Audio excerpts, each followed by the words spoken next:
দক্ষিণবঙ্গে লাগাতার বৃষ্টি, অন্যদিকে ভাগীরথী গঙ্গায় জলস্তর বৃদ্ধি হচ্ছে। ইতিমধ্যেই মুর্শিদাবাদ জেলার বিভিন্ন ব্লক প্লাবিত। এদিকে গঙ্গায় জল প্লাবিত হতেই ভাঙন দেখা দিয়েছে শামশেরগঞ্জ ও সুতি সহ বেশ কিছু গ্রামে। এরই মধ্যে মুর্শিদাবাদে ঘটল এক ঘটনা। উত্তাল গঙ্গায় হঠাৎ করে হেলিকপ্টার থেকে অস্ত্রধারী সেনারা নামছে, তারপর স্পিডবোর্ডে গঙ্গায় চক্কর কাটতে শুরু করে সেনা জওয়ানরা। এই ঘটনায় ব্যাপক চাঞ্চল্য ছড়িয়ে পড়ে ফারাক্কায়। জানা গিয়েছে, ফারাক্কা তালতলা গঙ্গাঘাটে এই ঘটনা দেখতে জড়ো হয় অনেক সাধারণ মানুষ। শুক্রবার ঘড়ির কাঁটায় দুপুর বেলা 12টা।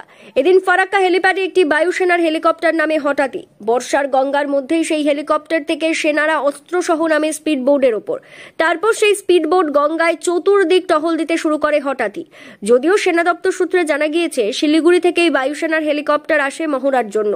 70 থেকে 80 জনের মতো সেনা জওয়ান ছিল। বন্যা পরিস্থিতির মধ্যে বা যে কোনো রকম ঘটনার জন্য সাধারণ মানুষের পাশে থাকার জন্য এই সেনাবাহিনী হঠাৎই এসে উপস্থিত হয়েছে।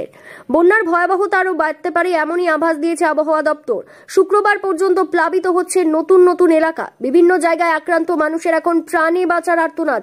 অনেকে গবাদি পশু রেখে প্লাবিত এলাকা ছাড়ছেন না, কিন্তু বন্যার জলস্তর বৃদ্ধির কারণে মানুষের প্রাণ সংহার হতে পারে। ফলে সেই আশঙ্কা প্রকাশ করেই সেনাবাহিনী আসতে পারে বলেই প্রাথমিকভাবে ধারণা স্থানীয় বাসিন্দাদের। যদিও এই বিষয়ে সেনাবাহিনী মুখ খুলতে চাননি কোনোভাবেই। মুর্শিদাবাদ থেকে কৌশিক অধিকারীর রিপোর্ট, লোকাল 18 বাংলা।